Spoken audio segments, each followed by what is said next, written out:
You're listening to the Podcast Factory. Bienvenue pour un nouvel épisode de votre podcast. Et aujourd'hui, c'est un épisode spécial puisque vous le savez, chaque année, The Podcast Factory Org participe au Podcaston. Le Podcaston, c'est quoi? C'est un événement caritatif mondial qui mobilise des milliers de podcasteurs et de podcasteristes à travers le monde pour inviter dans leur chaîne podcast une association qui œuvre pour une bonne cause, et ce, indépendamment du sujet traité dans le podcast. C'est donc une action caritative de grande ampleur et ça fait plusieurs années que nous participons à ce mouvement. Aujourd'hui, je vais recevoir une association extrêmement importante puisque cette année, nous avons choisi un thème qui est la protection de l'enfance. Et je vous invite à consulter nos autres chaînes podcast où il y a d'autres associations qui seront invitées aussi dans cette optique et dans ce thème. Aujourd'hui, j'ai Léa. Bonjour Léa. Bonjour Michel. Alors merci de t'être déplacé et de me consacrer ton précieux temps. Et je sais qu'il est précieux quand on est dans une asso, on est tous la tête dans le guidon pour nos missions. Je vais te laisser d'abord me répondre à une petite question que j'ai pour briser la glace et puis permettre aux auditeurs et auditrices de te connaître. C'est de ton rêve d'adolescente à ce jour, que s'est-il passé? Est-ce qu'aujourd'hui, dans ce que tu fais dans l'asso, dont on va parler dans quelques instants, est-ce que tu es aligné avec ce rêve d'adolescent ou il n'y a aucun rapport? Je pense pas que j'avais forcément un rêve d'adolescent. Par contre, je savais que je voulais travailler dans le domaine de l'Europe. Je voulais travailler en anglais, je voulais aussi un petit peu aider les gens, je pense. Donc j'ai fait des études de droit. J'ai un master en droits humains et j'ai ensuite continué ma carrière dans des ONG. J'ai jamais travaillé dans d'autres domaines. Ah, c'est vraiment une mission d'âme, quoi. C'est, je pense, une mission d'âme. J'ai commencé dans des assos, toujours à l'international aussi, à Genève et à Bruxelles, sur les droits humains. Et je me suis retrouvée maintenant avec Missing Children Europe sur la protection de l'enfance, qui était un domaine que je ne connaissais pas forcément, sur lequel je n'avais pas forcément travaillé avant, mais qui est vraiment en lien, évidemment, avec les droits humains et l'Europe. Je travaille avec les institutions européennes. Voilà. Donc finalement, tu es complètement aligné avec ton rêve d'adolescente. Je crois, oui. Ah oui, et avec le sourire en plus. Alors on entend légèrement, pour ceux qui ont l'oreille fine comme moi, que tu as un petit accent français, tu es française. Je suis française. Mais tu vis en Belgique. Exactement, je suis française, je viens de Strasbourg. Une belle ville. Une très belle ville. On fait coucou aux Strasbourgeois et aux Strasbourgeoises. Je suis à Bruxelles depuis 8 ans. Depuis 8 ans. Aussi depuis 8 ans dans l'asso? Non, j'ai commencé à Missing Children Europe il y a un petit peu plus d'1 an et demi. Donc tu connais bien ton sujet, c'est bien, parce qu'aujourd'hui on va parler de Missing Children Europe. Alors on a dit le nom, on va un peu parler un peu plus de qui est et qu'est-ce que cette association. Tu peux nous en dire plus? Tu peux nous la présenter? Comment tu la présenterais autour de toi quand tu parles à tes amis de l'asso et de ce que tu fais? Oui. Alors Missing Children Europe, c'est la fédération européenne pour les enfants disparus et exploités sexuellement. On est donc en Belgique une AISBL, une association internationale. On représente en fait 35 associations membres dans 28 pays européens, donc Union européenne plus les membres du Conseil de l'Europe, donc Europe élargie. Donc notre rôle, c'est la coordination de ce réseau d'associations nationales. 23 de nos membres gèrent le numéro d'urgence pour les enfants disparus, le 116 000. C'est un numéro qui est accessible de partout en Europe? Exactement. Waouh! C'est un numéro qui a été créé par la Commission européenne. C'était en 2007. Et en fait, dans chaque pays de l'Union européenne, ce numéro est accessible. Et on l'appelle pourquoi? En fait, n'importe qui peut appeler ce numéro dès qu'il y a un doute sur un enfant disparu ou un enfant qui se retrouve dans une situation difficile, qui pense peut-être à fuir sa maison ou l'endroit où il réside. Ça peut être des parents qui cherchent leurs enfants. Il y a vraiment, tout le monde peut l'appeler. Dès qu'un enfant est en danger, si je comprends bien, je peux appeler ce numéro. Exactement. Donc si je suis témoin d'un voisin qui bat ses enfants ou que, voilà, pour moi c'est clair, je peux, si je suspecte ça, appeler ce numéro aussi? Ça va dépendre un petit peu des pays. Dans certains pays, les assos vont aussi pouvoir prendre en charge ce genre de demande ou de crainte, mais la mission des assos membres sont vraiment sur les disparitions d'enfants, mais aussi prévenir les abus, la violence que peuvent subir ces enfants, que ce soit avant une disparition, donc des violences qui vont ensuite amener à ce qu'un enfant disparaisse ou fugue, mais aussi pendant une disparition, il y a beaucoup d'enfants, il y a 2/3 des enfants qui fuguent, qui vont subir des violences. On récolte tous les ans des données de nos membres, on analyse donc ces données-là, ces chiffres, et on voit que 60% des enfants qui fuguent vont subir des violences, soit avant ou pendant leur disparition. Donc si je t'ai bien écouté, Léa, et si je te comprends bien, vous êtes une association internationale en Europe dont il y a un siège en Belgique. Votre rôle, si je résume pour l'auditeur et auditrice, c'est de monitorer ou de gérer et de coordonner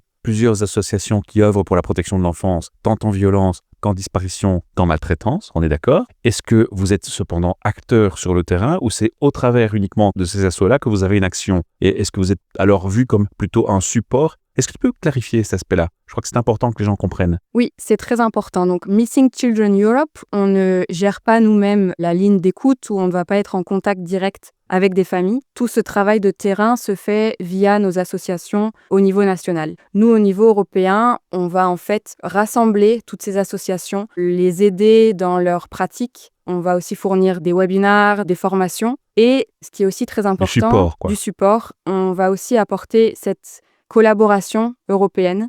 On sait que les disparitions ne s'arrêtent pas aux frontières. Ah ouais. Donc, il y a aussi ce besoin constant de mettre en relation les Plusieurs différentes assos de associations. différents pays. Ah ouais, vous êtes Exactement. vraiment un interconnecteur. Donc votre rôle, il est aussi actif, il est super Il puissant. est aussi actif. On va recevoir de nos membres des demandes de mise en relation avec d'autres associations dans d'autres pays. Et en fait, ces associations au niveau national, elles vont avoir un rôle aussi de mise en relation avec les autorités de police. Donc, elles vont pouvoir aussi faire le lien entre les familles et la police. Et ensuite, du coup, au niveau européen, pouvoir donner les informations ou republier des avis de disparition, partager des informations qu'elles peuvent recevoir au niveau national. Moi, ce que j'entends aussi dans ce que tu m'expliques, il y a un côté analytique. C'est-à-dire que quand on est une asso qui agit sur le terrain, la tête dans le guidon avec peu de moyens et peu de personnel, c'est souvent le cas malheureusement, et c'est souvent la réalité des petites assos ou même de grosses associations, on n'a pas toujours le temps, la possibilité de prendre du recul, de faire des statistiques, d'analyser, parce que c'est hyper important de traiter la data, parce que la data permet de tirer des conclusions, de comprendre des mécanismes et de détecter des réseaux et des choses qui se mettent en place. Et là aussi, vous avez une force, ou je me trompe? Tout à fait. Tous les ans, on va récolter les données de nos membres, donc les assos qui gèrent ces hotlines,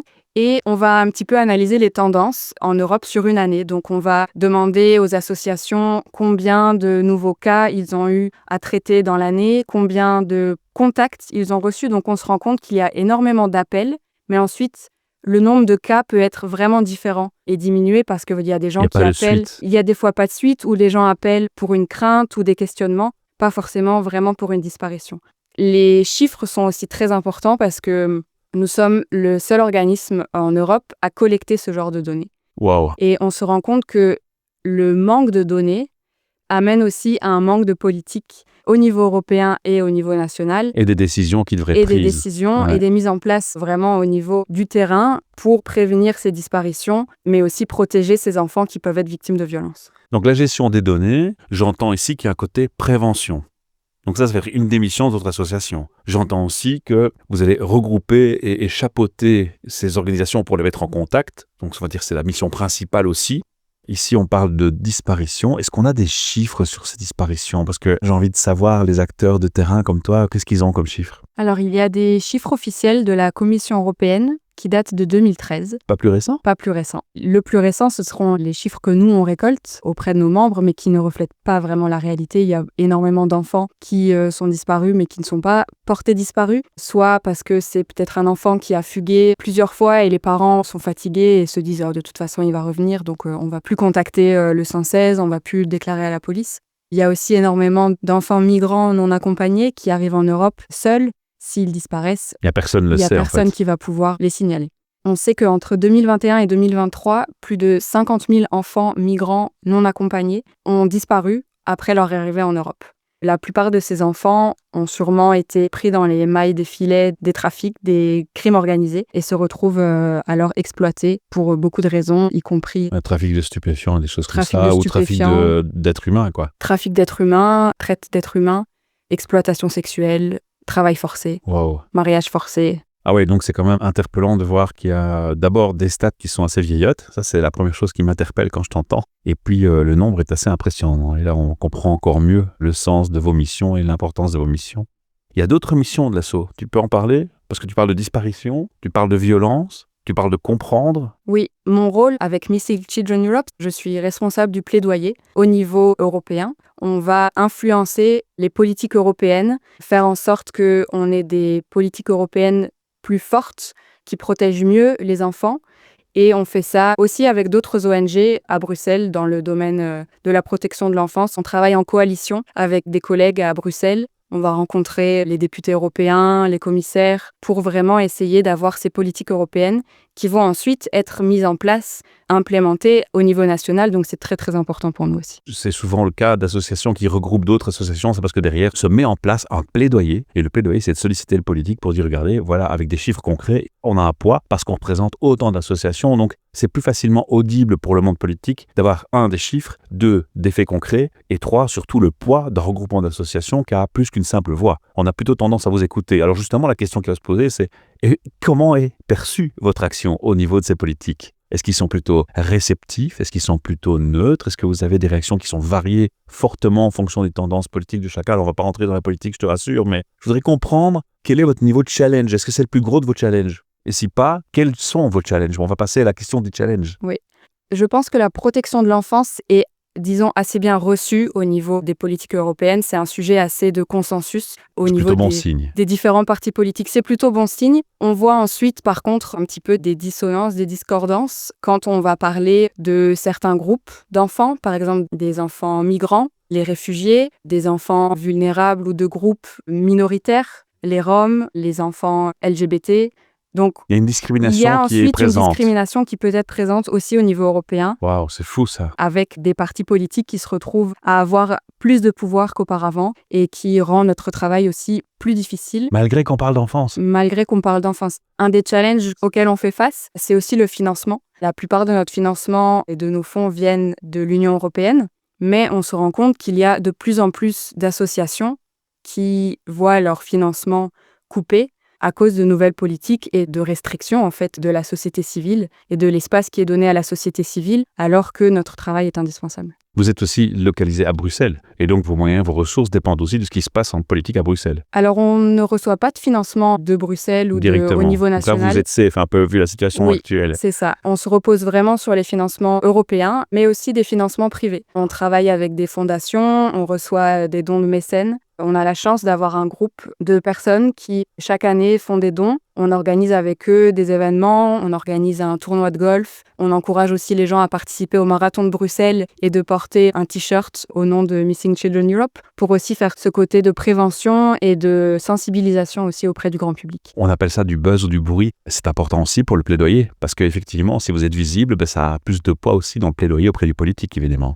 Oui, tout à fait. D'être connu, c'est très important, d'être présent sur la scène internationale et européenne. Et je pense qu'il est aussi très important de mentionner le fait qu'on va apporter la voix et les histoires des enfants et des familles C'est extrêmement important, oui. à ces personnes qui travaillent dans les institutions européennes, qui sont parfois très, très détachées de ce qui se passe sur le terrain, de ce qui se passe dans les familles, les maisons de beaucoup de citoyens européens. Les enfants sont sur leur téléphone, dans leur chambre. On ne sait pas ce qui se passe. On a besoin On va en parler tantôt, ça. de ouais. rapporter ces histoires, de leur apporter à la fois des chiffres, mais aussi les histoires qui se passent et d'apporter la voix de ces enfants et de ces familles qui ne sont pas entendues très souvent au niveau européen. On parle d'international et c'est chouette que tu représentes cet assaut au niveau international. Ça a plus de poids encore et plus de sens dans le podcaston parce que le podcaston, je le rappelle aux auditeurs et auditrices qui nous écoutent, c'est un appel aux dons. Donc ce podcast, l'objectif est de vous faire un appel aux dons et comment ça se manifeste. On va publier l'interview entre le 14 et le 20 mars. Dans cette période, tous les podcasteurs publient leur interview pour faire des appels aux dons massifs. On l'entend, vous en avez besoin. Et donc les citoyens peuvent faire des dons.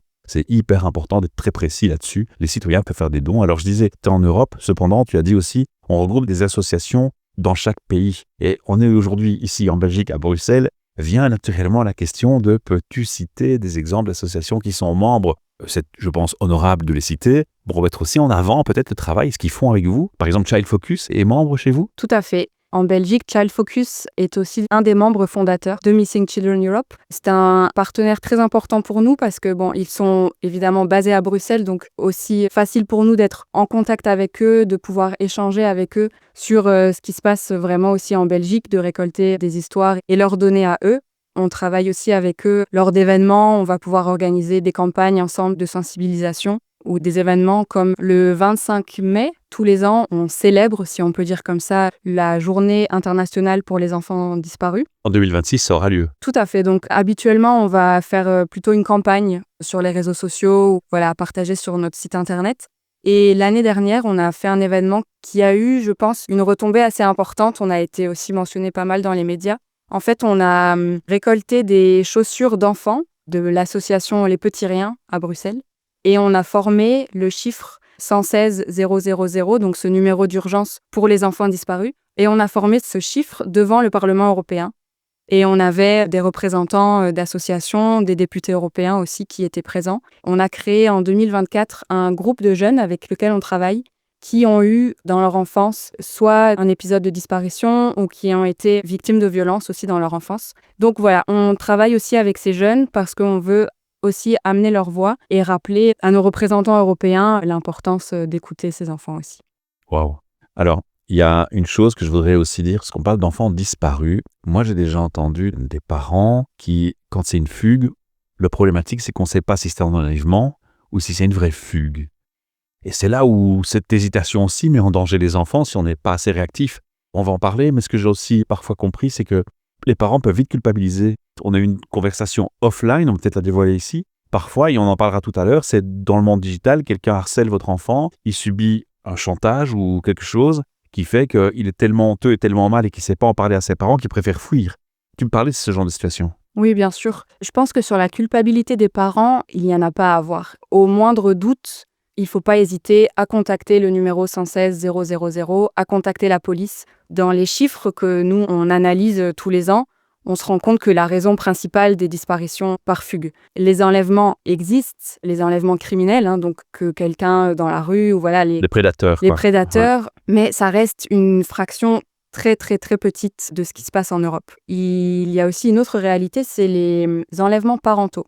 Donc ça, c'est souvent dans des couples binationaux. L'un des parents va emmener son enfant dans un autre pays sans l'accord de l'autre parent. Et donc là, on considère ça évidemment aussi comme une disparition. Et comme une violence. Et comme une violence ouais. pour les enfants, parce qu'on ne va pas mettre en avant et penser au bien-être de l'enfant et à l'intérêt supérieur de l'enfant. Il y a de plus en plus de cas de ce qu'on appelle le grooming. Donc le grooming, c'est un processus où un adulte va rentrer en contact avec un enfant, souvent en ligne, via des réseaux sociaux. Un jeu. Parce qu'on dit réseaux sociaux, mais il y a les jeux. Exactement. Faut pas l'oublier. Exactement. Il y a énormément de plateformes sur Internet qui permettent de s'envoyer des messages, mais aussi de rentrer en contact avec des gens avec qui on n'est pas forcément amis ou en lien direct sur une plateforme. Et donc le grooming, c'est cette sollicitation de la part d'un adulte vers un enfant qui va ensuite le manipuler dans un but d'abus sexuel ou d'exploitation sexuelle.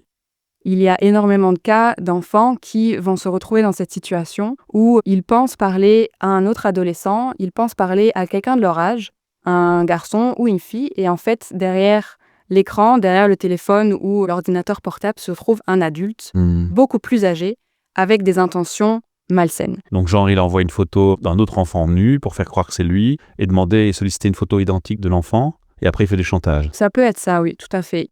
Alors souvent, dans ce genre de processus, l'adulte va créer une sorte d'amitié avec l'enfant. Il va créer ce lien émotionnel. Il a une emprise du coup. Il a du coup une emprise sur l'enfant et donc l'enfant se sent un petit peu obligé de faire ce que cette personne demande parce qu'il ne veut pas perdre un ami en ligne. Cette personne va lui écrire constamment tous les jours, tous les soirs, la rassurer quand elle a des bobos, quand elle a des tristesses. Exactement. Ouais. Alors ça peut toucher tous les enfants. Il n'y a pas de profil. Il n'y a pas d'âge, il n'y a pas de style. Il n'y a pas d'âge, il n'y a pas de style. Un enfant qui est très bon à l'école va aussi pouvoir tomber dans ce piège. Et on se rend compte qu'il y a énormément de cas comme ça. Et très souvent, ces enfants n'osent pas parler. Ah oui, mais s'ils se sentent coupables quelque part. Ils sont tombés dans le panneau, ils le savent inconsciemment. Ils se sont fait piéger, puis ils tombent dans une espèce, j'imagine, de chantage où l'adulte fait du chantage. C'est difficile d'aller chez ses parents, dire « j'ai fait le con, je vais pas écouter ce que vous m'avez dit ». Exactement. Et ça expliquerait certaines fugues. Ça explique beaucoup de fugues. C'est vrai ? On a développé un projet européen l'année dernière où on a un petit peu analysé comme ça ces tendances du lien en fait entre les disparitions d'enfants et le grooming. Et on s'est rendu compte qu'une fugue d'un enfant peut venir à la suite d'un épisode de grooming où l'enfant va vouloir vraiment fuir cette situation et la seule solution pour l'enfant, à ce moment-là, c'est la fuite.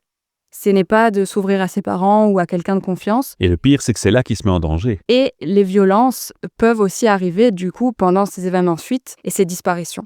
Les enfants qui sont déjà en fugue sont aussi plus vulnérables, du coup. On analyse vraiment en ce moment ce lien, on le met en avant de plus en plus. Et c'est important pour nous que les politiques de protection de l'enfance reconnaissent aussi ces vulnérabilités et ces abus et ces violences que les enfants subissent. Alors parfois, l'adulte qui va rentrer en contact avec l'enfant va lui demander de se voir en personne. Et à ce moment-là, ce sera aussi considéré comme une disparition si l'enfant part de chez lui pendant même quelques heures. Les parents ne savent pas où il est, mais il a rencontré cet adulte qui va commettre peut-être des abus sexuels sur cet enfant.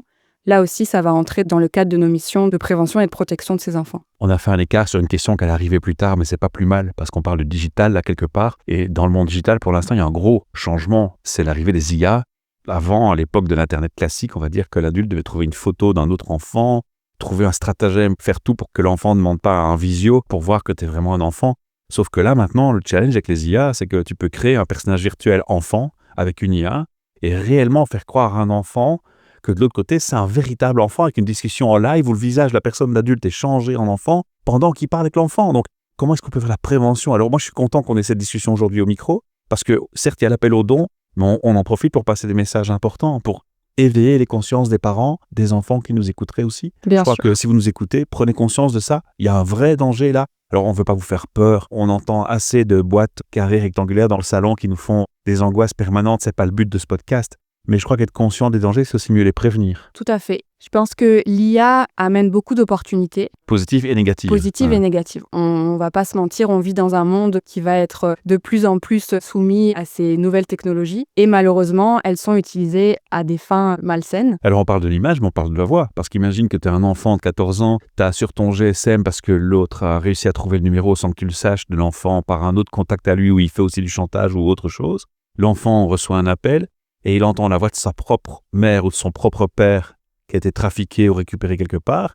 Il peut croire que c'est son propre parent qui lui donne rendez-vous quelque part en plus. Ça va très loin, hein. Moi, j'ai l'impression que le danger, là, il est énorme, quoi. Oui. Mais je te laisse continuer. Oui, non, je pense qu'en effet, ça peut aller très loin et les enfants sont parfois un petit peu naïfs, et c'est normal d'être naïf et de ne pas savoir quand on est enfant.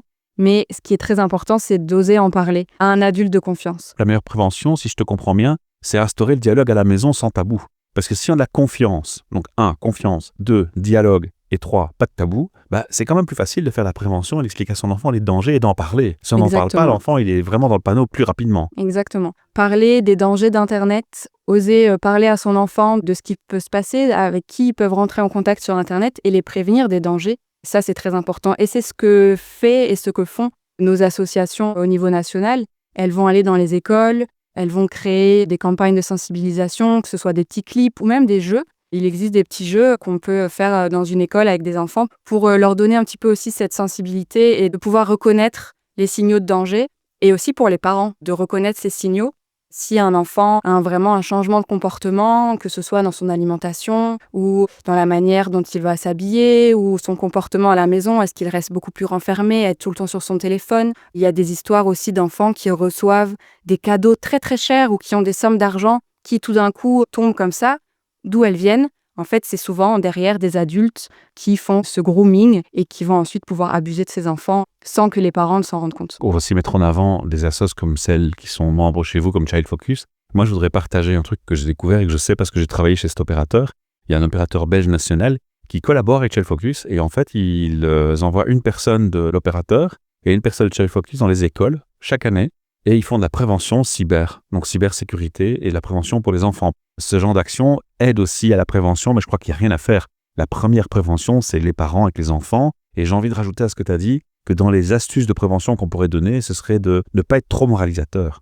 Parce que ça peut freiner l'écoute. L'écoute se bloque. Tu vois, si votre enfant a tout le temps le sentiment d'avoir des leçons de morale, il vous écoutera plus. Il faut garder la confiance et sans prendre le ton moralisateur. C'est pas forcément évident, c'est un gros challenge. Est-ce qu'il y a des supports que certaines assos donnent aux parents pour aider en ce sens? T'en as déjà eu connaissance, toi? Évidemment, il y a la prévention pour les enfants, pour les parents, mais nous, ce qu'on pousse aussi et ce qu'on met en avant, c'est la responsabilité de ces plateformes qui laissent des adultes pouvoir créer des profils sans vérification d'identité ou d'âge et qui permettent alors de rentrer en contact avec des enfants sans que l'enfant ne le veuille, en fait. Moi, ce que j'ai envie de te demander, vous existez depuis quand, en fait? Donc, on a été créé en 2001. Pour une raison particulière? Il y avait une raison ou... Oui, alors les auditeurs belges sauront qu'en 96, il y a eu l'affaire du trou qui a vraiment marqué énormément, mais aussi un électrochoc au niveau européen. Un certain nombre d'associations déjà qui existaient au niveau national ont décidé de se rassembler et de créer cet organisme européen avec un bureau à Bruxelles pour pouvoir justement mettre en lien ces différentes associations européennes et avoir cette voix aussi au niveau des institutions européennes pour influencer les politiques européennes. C'est de là que c'est né, en fait. Oui. Et c'est certains pays qui se sont mis en avant ensemble ou ça a commencé en Belgique? Oui, ça a commencé en Belgique, donc c'était des associations en Belgique, en Italie, en France et en Autriche qui ont décidé de se regrouper. Ça a commencé avec vraiment une personne à mi-temps à Bruxelles dans un tout petit bureau. On est aujourd'hui une quinzaine de personnes. Alors, je ne sais pas si on doit se réjouir que ça grandit, parce que d'un côté, ça voudrait dire qu'il y a une organisation qui aide, donc ça c'est bien, c'est plutôt un bon signal. Maintenant, si ça grandit assez vite, c'est peut-être aussi inquiétant quelque part. Tout à fait. Je pense que le problème des ONG, c'est que si le monde allait bien, on n'aurait plus de travail. Mais on a besoin de ces ONG. Et oui, on est une quinzaine de personnes. On a énormément de travail à différents niveaux.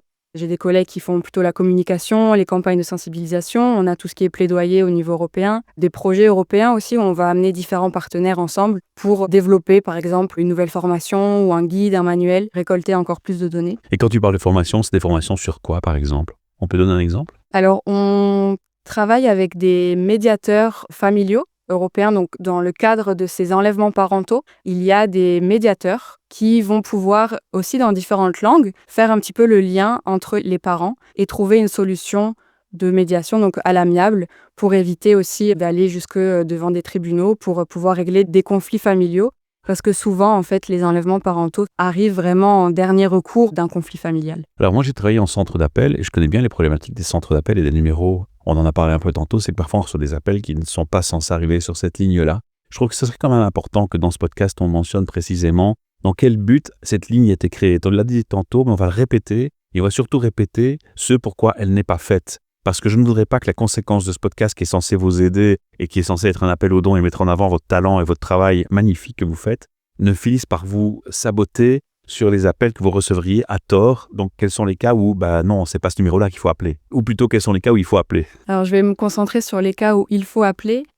C'est vraiment une ligne d'écoute et de soutien pour les familles d'enfants disparus et les enfants eux-mêmes. N'importe quelle personne va pouvoir contacter cette ligne, le numéro d'urgence, le 116 000, en cas de doute. Et des écoles aussi peuvent vous contacter? Oui, bien sûr, oui. Dès qu'il y a un doute sur une disparition ou des violences sur des enfants, il ne faut vraiment pas hésiter à contacter ce numéro. Et alors, vous relayez vers une bonne asso ou vous prenez acte tout de suite? Alors, nous, Missing Children Europe, on ne gère pas de C'est ça, on l'a dit donc tantôt. c'est vraiment les organisations nationales. Donc, dans chaque pays, si on se trouve en France et qu'on appelle le 116 000, l'association française va répondre. Si on est en Belgique, Child Focus va répondre. D'accord, maintenant je comprends mieux. Si des personnes nous contactent, nous, en tant que Missing Children Europe, parce qu'évidemment, on a un numéro de téléphone sur notre site, on a un mail qui est accessible sur notre site, nous, ce qu'on va faire, c'est renvoyer ces personnes vers les bonnes associations ou même des fois directement demander à l'association de recontacter ces personnes-là, de leur apporter ce soutien. Nous, en tant que professionnels à Missing Children Europe, on n'est pas forcément formés comme les professionnels qui vont vraiment décrocher et être derrière les numéros du 116 000. Donc le but de ma question ici, c'est justement faire le split, qu'on ne confonde pas ce numéro avec vous. C'est deux choses séparées, donc je crois que c'est important à signaler. Et donc maintenant, on va revenir à la liste des cas éventuellement auxquels on peut faire usage de ce numéro, dont on a dit quelques-uns. Est-ce qu'il y en a d'autres qu'on n'aurait pas dit? Ce qui est important de savoir sur ce numéro du 116 000, c'est une ligne gratuite, anonyme et accessible 24 heures sur 24, 7 jours sur 7 dans la plupart des pays. Malheureusement, certains financements font que c'est pas possible d'avoir des professionnels qui peuvent répondre au téléphone même la nuit. Mais dans la plupart des pays, la ligne était vraiment accessible 24/24, 7 jours sur 7. Et les professionnels de cette ligne vont apporter un soutien émotionnel aux familles ou même à un enfant qui peut appeler, qui se sent en détresse. Ça peut aussi être un accompagnement social, juridique, faire le lien aussi avec les forces de l'ordre si jamais il y a eu une plainte qui a été déposée aussi. Alors Léa, on va tout doucement clôturer cet enregistrement par deux choses. Un, est-ce qu'on a dit tout ce que tu aurais voulu dire, sachant qu'après j'ai encore une question sur comment vous contacter, l'URL du site, etc. Je vais faire un rappel aux dons. Et puis surtout, je vais te demander qu'est-ce que les auditeurs et auditrices qui nous écoutent pourraient faire pour vous aider aussi. Alors moi, je peux déjà leur dire qu'ils peuvent partager le podcast et vous donner de la visibilité. Je crois qu'il y a un énorme besoin, tu ne vas pas me dire le contraire. Mais je te laisse me répondre. La visibilité est très importante. N'hésitez pas à partager les publications. On est sur tous les réseaux sociaux qui existent. Possible et imaginable. Possible et imaginable. On essaye évidemment de toucher un grand public parce que notre audience va être évidemment les instances européennes, les politiques au niveau national, mais aussi le grand public. Donc republier des publications. Des dons. Faire des dons, évidemment. C'est un appel aux dons, n'oubliez pas, auditeurs et auditrices, ce podcast est un appel aux dons. On organise des événements aussi assez fun pour récolter des dons. Donc on a un événement, ça fait je crois maintenant 2 ans qu'on l'organise. On organise une après-midi yoga dans un parc à Bruxelles. Une petite participation, mais nous permet quand même parfois de pouvoir continuer notre travail aussi. On est toujours à la recherche de bénévoles dans n'importe quel domaine si vous avez des compétences en informatique qui peuvent nous aider. En langue aussi, on essaie de traduire nos publications. On travaille en anglais, c'est notre langue principale de travail, mais il est aussi important parfois qu'on puisse traduire ce qu'on écrit dans différentes langues pour que ce soit aussi accessible au niveau national. J'ai une bonne nouvelle pour toi, le podcast est en français, mais il sera traduit et sous-titré en néerlandais, allemand, anglais, espagnol. Parfait. Sur la chaîne YouTube de The Podcast Factory Org. Donc on va pouvoir aussi le partager avec nos membres qui pourront aussi, eux, le diffuser au niveau national. Oui, exact. Et c'est important. Et on va faire mieux. On aura aussi un lien dans le texte du podcast descriptif qui permet d'arriver sur un voicemail et on pourra vous laisser un message vocal avec une gratitude, une question, une reconnaissance, tout commentaire. Alors évidemment, on ne pourra pas prendre sur ce voicemail des appels, des alertes parce qu'on ne serait pas assez réactif. Il y a le numéro qui est là pour ça, on va le rappeler encore. Donc le 116 000. Voilà, le voicemail c'est plutôt pour vous, c'est pour donner du retour, du feedback, c'est quand même important de préciser. Sinon, si les auditeurs et auditrices veulent en savoir plus, ils vont sur quel site, Léa? Alors le site c'est missingchildreneurope.eu. J'ai encore une question qui me travaille, tu vois. Tu m'as donné un numéro aujourd'hui. Est-ce que ce numéro est connu? Est-ce qu'il t'est arrivé de te balader dans la rue et de dire « Tiens, si je vous dis ce numéro, vous savez c'est quoi ?» C'est une très bonne question. C'est un des challenges de l'organisation, c'est de se faire connaître du grand public et des personnes qui ont besoin de connaître ce numéro. Donc le numéro, je le rappelle, c'est le 116 000. Retenez-le, enregistrez-le dans votre téléphone. Je pense qu'en Belgique, il est assez connu parce que Child Focus est une organisation connue et reconnue aussi en Belgique. Ce n'est pas le cas dans d'autres pays européens. Donc c'est aussi notre travail, c'est de faire connaître ce numéro et de faire en sorte que les associations qui gèrent ce numéro puissent continuer à le faire dans de bonnes conditions. Est-ce que tu m'autorises, Léa, à mettre ce numéro sur la vignette du podcast bien en grand, qu'il soit bien visible? Il faut, Qu'est-ce que t'en penses? Oui, tout à fait. Merci à tous et merci à toutes. Et vous l'avez entendu, donc c'est un podcast spécial, épisode spécial pour le podcaston. Le but de ce podcast est de vous présenter le magnifique travail qui est fait ici et les causes importantes qui sont défendues et les missions importantes qui sont mises en avant. Que vous, auditeurs, auditrices, fassiez un don, même un petit don. Chaque petit don peut faire une montagne et compte, ne l'oubliez jamais. Donc même si on est un peu limité mensuellement, financièrement, 1 euro, 2 euros, c'est toujours bienvenu parce que multiplié par le nombre de personnes, ça peut faire une grosse différence.